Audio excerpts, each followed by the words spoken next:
होय, शेवटची पिढी, द लास्ट जनरेशन. पुढच्या 10-15 वर्षात गावातलं साधं, सरळ, समाधानी आणि आनंदी जीवन जगणारी ही शेवटची पिढी आपल्याला कायमची सोडून जाणार आहे. सत्य थोडं कटू आहे, पण तो जो काळ आहे ना, त्याला कोणीच थांबवू शकत नाही.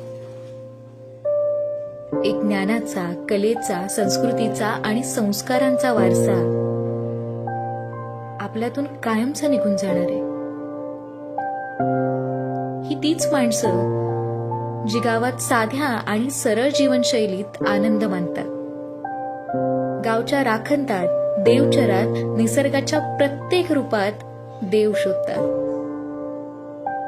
मायेचा ओलावा जपणारी, आपल्याला छान छान गोष्टी सांगणारी आणि जीवनाचा खरा अर्थ खूप सोप्या भाषेत समजावून सांगणारी हीच ती शेवटची पिढी.